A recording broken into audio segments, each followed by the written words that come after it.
Good morning, Radhe Radhe friends. कैसे हो आप सभी। वीडियो अच्छी लगे तो लाइक कमेंट जरूर करें। तो कल छोटे नवाब हॉस्पिटल गए थे और हॉस्पिटल से कुछ अच्छी खबर नहीं आई। उसी दिन सेम डेट आंटी गई थी मचमन स्टोर और वहां पे चहक रही थी, काफी खुश हो रही थी और ऐसे लग रहा था कि उनको कुछ हुआ ही नहीं है।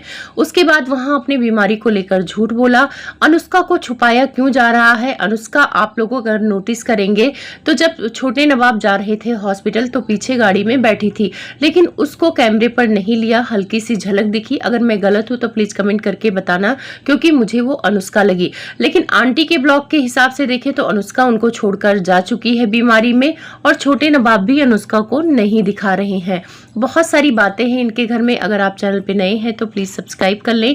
वीडियो अच्छी लगे तो लाइक कमेंट जरूर करें। तो सबसे पहले छोटे नवाब के ब्लॉग के बारे में बात करेंगे। वो जाते हैं और उनको लगता है कि बच्चा सही हो गया होगा, लेकिन सही नहीं हुआ, अभी भी उल्टा है।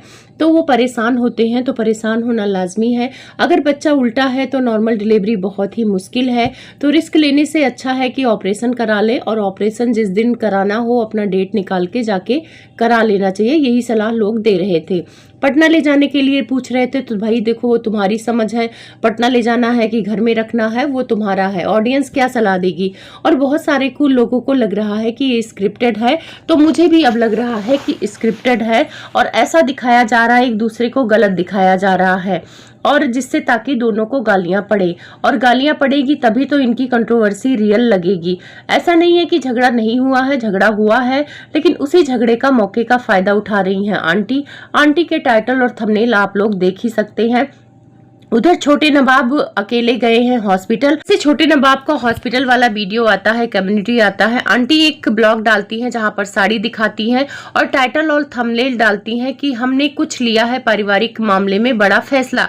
अब लोगों को लगता है कि छोटे नवाब को उन्होंने घर से निकाल दिया है या कुछ ऐसा कहा होगा। लोग वीडियो देखने जाते हैं पर उस वीडियो में आप कुछ नहीं देखेंगे। उन्होंने बोला कि मेरा तबीयत ठीक था और इसी वजह से मैं यहाँ आ गई कि चलो थोड़ा साड़ी दिखाऊंगी, और अब मैं एक दिन छोड़कर यहाँ रोज आऊंगी। फिर आंटी को लगा कि कुछ गलत तो नहीं बोल रही है, फिर बोली कि नहीं, भंजना को जब बच्चा हो जाएगा तब नहीं आऊंगी। उसके बाद उन्होंने बोला कि उनकी परफेक्ट बहू और परफेक्ट बेटे आने वाले हैं तो वो लोग अपना शोरूम संभालेंगे। तो यहीं पे इनकी स्क्रिप्ट पकड़ी गई है कि जब बच्चा हो जाएगा, जिस दिन छठियार होगा उसके एक दिन पहले इनकी परफेक्ट बहू आएगी, वीडियो वगैरह बनाएगी और दूसरे तीसरे दिन यहाँ से अंबाला चली जाएगी, क्योंकि उनको बहुत इमरजेंसी काम होता है।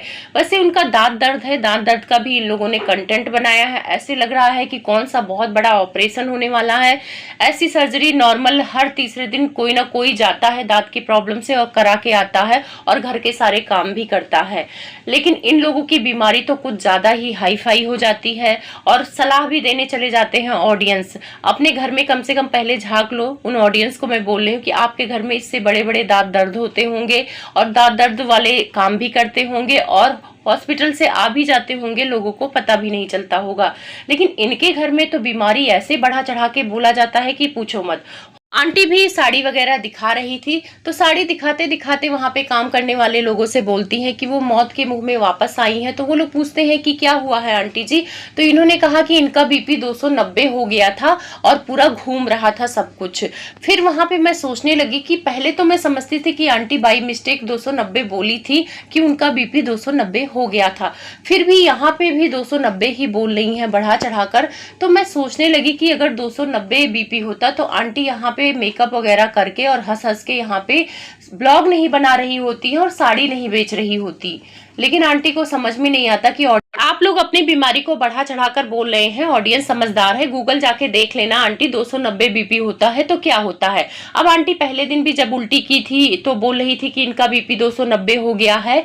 तो आंटी उस दिन आपको उल्टी हुई थी और आपको गैस की वजह से उल्टी हुई है। गर्मी में सर दर्द होता है तो उल्टी होती है।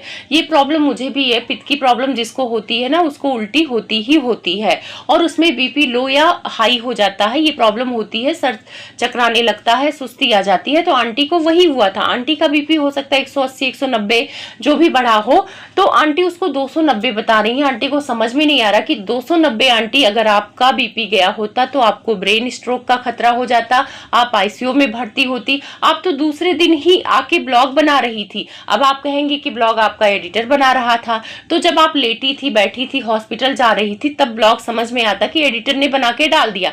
लेकिन जिस दिन दूसरे दिन आपके आके लेक्चर दे रही थी, बैठ के उस दिन दिन 2 ब्लॉग छापा था। एक बताया था कि भंजना की मम्मी को आना चाहिए, उनको बुलाऊंगी। वहां पे प्रॉपर आप 14 मिनट बैठ के ब्लैक सूट में वीडियो बनाया था, कैमरा सामने लेकर आपका एडिटर खड़ा था। इतनी हिम्मत आपको हो गई, 290 बीपी था और आपको इतनी ताकत हो गई कि आपने बैठ के, आपका आंख खुल नहीं रहा था, आप बेहोशी में 2 ब्लॉग छाप दी। तो आंटी बेवकूफ आप किसको बना रही हैं? मैं मानती हूँ कि आपकी तबीयत खराब थी, पर उस तबीयत को इतना मुद्दा क्यों बनाना? भाई सबकी तबीयत खराब होती है, बीपी हाई लो सबका होता है, डॉक्टर के पास जाते हैं और चले आते हैं। इतना हाय तोबा नहीं मचाते हैं कि मौत के मुंह से वापस आए। जिस दिन मौत के मुंह में लोग जाते हैं ना और वापस आते हैं, उनसे पूछना, उन लोगों का भी आपने मजाक बना के रख दिया है। और आज आप यहाँ पे मेकअप करके, साड़ी वाड़ी पहन के यहाँ साड़ियां बेचती फिर नहीं रही होती, आप आईसीयू में भर्ती होती अगर आपका 290 बीपी चला जाता। लेकिन आंटी को कौन ही समझाए। अब वहां से ये घर आती हैं, छोटे नवाब भी घर आते हैं हॉस्पिटल से। अब लोगों के मन में ये होता है कि आंटी को भंजना के साथ जाना चाहिए था हॉस्पिटल, ये क्यों नहीं गई? ये सवाल मेरे मन में भी आया था और ऑडियंस के मन में। तब आंटी ने एक ब्लॉग छापा है जिसमें फ्लैट की सच्चाई भी बताई है। तो कल आंटी ने बोला कि वो फ्लैट देने को तैयार है, लेकिन खुद नहीं गई बात करने, अंकल को भेजा था। और अंकल से जिस तरीके से आंटी ने बात करके उस ब्लॉग में पूछा था, आप बताओ फ्लैट के बारे में क्या हुआ है, मतलब उससे समझ में आ गया कि आंटी के अंदर सब कुछ है। बच्चे ही इनसे ग्रसित नहीं है। जो छोटा नवाब है, चलो वो बोलता नहीं है उतना, बड़े नवाब जो कहते हैं कि ये बहुत सुधर नहीं सकती है, लड़ाका है, तो आंटी का रूप मैंने देखा है कि अंकल को भी नहीं छोड़ती, अंकल से भी तेज आवाज में बात करती हैं। फिर कुछ हुआ होगा, इनकी बेटी ने समझाया होगा, उस ब्लॉग को शायद डिलीट किया कि क्या किया, एडिट करके फिर प्यार से पूछते हुए नजर आ रही थी आंटी। और मुझे अंकल पर दया आ रहा था कि घर का माहौल आंटी ने खराब किया है ईगो के लिए, एक रूम का ही चक्कर था। तो वहां पे अंकल कहते हैं कि मैंने पूछा था कि चाहिए रूम, एक रूम तुम्हें दे देता हूँ, एक बड़े नवाब को दे देता हूँ और खाना वहीं बनेगा, तो उसने मना कर दिया। तब आंटी बोल रही है, देखो गाइस ये पूरा फ्लैट मांग रहा है, ये अलग रहना चाहता है। मतलब कहीं ना कहीं आंटी उसको नीचा दिखा रही थी कि ऑडियंस को लगे कि ये पूरा घर ही मांग रहा था, मतलब फ्लैट में जितने कमरे होते हैं सारा मांग रहा है, इसी वजह से मैं इसको देने को तैयार नहीं हूँ। अच्छा एक बात बताओ, आंटी का पैटर्न देखो, एक ब्लॉग में बोलती है कि मैं जीते जी फ्लैट नहीं दूंगी, दूसरे ब्लॉग में आ जाती है कि फ्लैट देने को तैयार है, पर इनका बेटा लेने को तैयार नहीं है। कहीं ना कहीं ये लोग स्क्रिप्ट के तहत काम कर रहे हैं और एक दूसरे को गाली दिलवा के डॉलर कमा रहे हैं। पता है पहले के लोग होते थे कि अगर उनके घर में लड़ाई होती थी तो वो बोलते थे कि पड़ोसियों को ना पता चले, लेकिन आंटी अपने घर का झगड़ा दिखा रही है, ऐसे बता रही हैं जैसे लग रहा है इनको बड़ा मजा आ रहा है। तो मजा ही ले लो आंटी, डॉलर ही कमा लो, फिर ये मत दुनिया को दिखाओ कि आप बहुत अच्छी हैं, आप बहुत इज्जत का ख्याल रखती हैं। मान लो बेटा कपूत निकल गया, पर माँ कभी नहीं होती है ऐसी कि वो बेटे की चीजें लाके बाहर कर दें, लोगों को बोले कि मेरा बेटा बहुत बुरा है। जितना आप दिखा रही हैं टाइटल और थंबनेल में ताना मार रही हैं, उतना आपके छोटे बेटे ने नहीं बोला है। देखो कैमरे के पीछे क्या हुआ हमें नहीं मालूम है, लेकिन वीडियो में आप ही ताना मार रही हैं। तो वही अंकल बोलते हैं, उसके बाद आंटी बोलती हैं कि वो बोला कि हम ताना मार रहे हैं। तो आंटी आपने ताना मारा है, सारी दुनिया को दिख गया कि आप छोटी बच्ची को बिठा के उसको ताना मार रही हैं। अब हॉस्पिटल को लेके आंटी ने क्लियर किया कि भंजना पूछने आई थी कि मम्मी चलोगे हॉस्पिटल, पर आंटी ने मना कर दिया। आंटी कह रही है कि मैंने कह दिया कि जाओ करा लो, बाद में जब जरूरत होगी तब जाऊंगी। पर आंटी जिस हिसाब से बोलती हैं वो सच्चाई नहीं होता है। सच्चाई आ गया है, इनके बेटे का भी ब्लॉग आ गया है और इनका बेटा सच बोल रहा है। क्योंकि टॉपिक पे अलग वीडियो आएगा, क्योंकि यहाँ पे लंबा हो जाएगा अगर बात करूंगी। आंटी झूठ बोलती है, ये कई बार मैंने ब्लॉग में बताया है, और इसी बात से एक बार आंटी गुस्सा भी हो गई थी मेरे लिए, उन्होंने वीडियो भी बनाया था और वहां पे सच था। इन्होंने अनुष्का के लिए ब्लॉग में कुछ और बोला था और दूसरे ब्लॉग में कुछ और बोला था, वही बात मैंने बोल दी थी, तो आंटी को बड़ा बुरा लगा था। तो आंटी कहीं ना कहीं बातों में हेर फेर करती हैं और बात घुमाने का इनको अच्छे से आता है, और यही क्वालिटी जगत भैया के अंदर है। आंटी का कहते हैं माँ का गुण बेटे में आता है, तो यही चीजें आता है, जगत भैया भी बात घुमाने में माहिर है। तो यहाँ पे आंटी कह रही थी कि छोटा बेटा इनसे बात नहीं कर रहा है, इसी वजह से ये हॉस्पिटल नहीं गई। ठीक है, आपका छोटा बेटा आपसे बात नहीं कर रहा, वो बहुत नाराज है, आप उससे नाराज है, आप उसको गाली दीजिए, वो आपको जो कुछ बोलना है बोले, लेकिन इसमें भंजना की क्या गलती? भंजना जब सामने से आपके पास आई थी हॉस्पिटल चलने के लिए, तो आप क्यों नहीं गई? यहाँ पे आपकी सरासर गलती है, लोग आपको ही गलत बोलेंगे। बेटा गलती आपकी करे और सजा बहू क्यों पाए? जब बहू खड़ी है, बहू आपको कुछ नहीं कह रही है, आपको तो शर्म आनी चाहिए आंटी, आपको तो बिना कहे जाना चाहिए, आपको खुद बोलना चाहिए कि चलो मैं तुम्हें हॉस्पिटल दिखा के लाती हूँ। ऐसा ही हर घरों में होता है। जो आंटी को सपोर्ट कर रहे हैं इस मामले में कि बहुत अच्छा किया आप उसके साथ नहीं गई, आप लोग के अपने ही घर में आपकी मम्मी आपके भाभी के लिए खड़ी रहती होंगी। भाभी को कहना नहीं पड़ता होगा कि मम्मी हमें ले चलो हॉस्पिटल, जबकि माँ एक्टिव रहती हैं, सास एक्टिव रहते हैं कि यहाँ जाना है, इतनी तारीख को जाना है, क्योंकि बहू पहली बार बच्चा जन्म दे रही है और आंटी ने 3 बच्चों को जन्म दिया, तो आंटी को एक्सपीरियंस है, तो आंटी को खुद को समझ होना चाहिए कि बच्चा उल्टा है, कुछ रिस्क ना हो जाए, कल को ऊंच नीच होगा तो मेरे ऊपर आएगा। लेकिन आंटी को करकच करना ही करना है, क्लेश करना ही करना है। ये सारी बातें बच्चा होने के बाद भी हो सकता है। ये क्लेश आंटी क्यों कर रही हैं? डॉलर के लिए कर रही हैं, डॉलर के लिए वीडियो में दिखा रही हैं। अच्छा एक बात बताओ, इनका बेटा नालायक है तो क्या आप लोगों को बताने से वो लायक हो जाएगा? क्या ये फ्लैट नहीं देना चाहती है तो क्या आप लोगों के कहने से ये दे देंगी? नहीं दे देंगी। तो ये ऑडियंस को क्यों बताने आती है? ऑडियंस इनका कुछ लगा है। वैसे जब ऑडियंस अपनी सलाह देने लगती है, कमेंट करने लगती है निगेटिव और पॉजिटिव, तब यही लोग बोलते हैं कि आपको हमारे घर में घुसने की क्या जरूरत है? आप लोग पहले खुद अपनी फैमिली का ड्रामा दिखाएंगे व्यूज के लिए, डॉलर्स के लिए, और जब लोग उस पर सलाह देने लगेंगे, उसको गलत सही बोलने लगेंगे तो इनको बड़ी मिर्ची लगती है। अब यही है ब्लॉगर का दोगलापन। पहले अपने घर में घुसाओ और जब लोग घुस जाए तब आप कहोगे हमारे घर में घुसने की जरूरत नहीं है, हमारे मैटर में बोलने की जरूरत नहीं है। तो जब आपके मैटर में बोलने को ऑडियंस और रिएक्शन वालों को जरूरत नहीं है तो आप अपना मैटर क्यों लाती हैं? अंकल ने क्या बोला, क्या कहा, वो आप अपने कैमरे के पीछे रखती ना, कि आपको देना है फ्लैट कि नहीं देना है, कितने कमरे किसको दे रही हैं, ये आप कैमरे के पीछे रखती। लेकिन नहीं, कैमरे के आगे ही रखना है।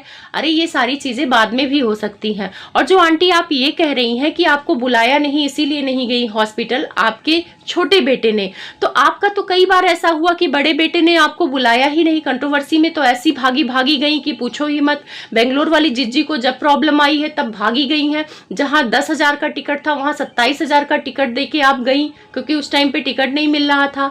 गई थी ना भागी भागी। वो लोग बुलाए तो नहीं थे, लेकिन आपको लग रहा था कि हमारे बच्चों को जरूरत है तो भागी भागी गई। यहाँ जगत भाभी के घर सांप निकला था, आपको बस नहीं चला, नहीं आप भी भाग जाती वहां पे सांप के लिए, अपनी बेटा बहू को बचाने के लिए कि उसको बड़ी प्रॉब्लम है। तो यहाँ पे एक औरत जो माँ बनने वाली है, जो आप बोल रही है कि दर दर आपने भीख मांगी है, उसके लिए आपने बहुत तड़पा है, बहुत रोया है, लोगों के ताने सुने हैं, आंटी कुछ भी नहीं है। आपकी बातों से तो लग ही नहीं रहा कि आपको चाहिए था बच्चा, और पहले दिन से आपको बच्चा नहीं चाहिए था, क्योंकि आपने बोला था आप पहले ही दादी बन चुकी हैं। चलो वो पेरेंट्स बन रहे हैं, उनकी खुशी है, पर आपके दादी बनने की खुशी आपके चेहरे पे दिख ही नहीं रही है। तो आप जो ये कह रही हैं कि उनको बोलना चाहिए था या मुझे बुलाना चाहिए था, आंटी अभी ये वक्त बोलने और बुलाने का नहीं है। आपको अपने बहू के लिए खड़ा होना चाहिए। बस आप वीडियो में आके जबान चला के बोलती हैं, बाकी आप ताना देती हैं, और आप तो अंकल को भी नहीं छोड़ती हैं। भाई अंकल से भी आप बदतमीजी से बात करती हैं। वो ब्लॉग जिसने देखा होगा ना, उसको समझ में आ गया होगा कि अंकल बेचारे क्यों चुप रहते हैं। वो कलह नहीं चाहते हैं, क्योंकि आपके अंदर ईगो है, आप ही की बात चलती है उस घर में, आप जो चाहती है वही होती है, और अंकल भी हाँ मैडम करते हैं। अगर अंकल उस घर को लेके चले ना, अंकल जिम्मेदारी निभाए ना, डिसीजन ले, तो उस घर में कोई भी लड़ाई झगड़ा ना हो और कोई भी बच्चे नाराज ना हो। तो ये है आंटी। अब यहाँ पे आप लोग एक बात सोचना, क्या छोटे नवाब इतना पागल है जो ये दिखा रही हैं कि वो फ्लैट पूरा चाहता है? आंटी इसलिए कह रही हैं ताकि लोगों को लगे कि छोटा नवाब बंटवारा चाहता है। भाई बंटवारा क्यों घर में चाहेगा? कमरा मांग रहा था, पूरा फ्लैट नहीं मांगेगा, ये मुझे भी विश्वास है। इसके लिए अलग से वीडियो बनाऊंगी। अब अनुष्का को लेके आते हैं। अनुष्का को मैंने देखा है गाड़ी में बैठी हुई थी पीछे, जब ये छोटे नवाब हॉस्पिटल जा रहे थे। तो जब अनुष्का घर में है तो आंटी ने ऐसा क्यों दिखाया या ऐसा क्यों बताया? सृष्टि से जब बात कर रही थी कि तुम्हारी बहन मुझे बीमारी में छोड़ के चली गई, जबकि सबको पता है कि वो भी बीमार थी। तो अनुष्का के छुपाने का क्या राज है? आप लोग प्लीज कमेंट में बताना।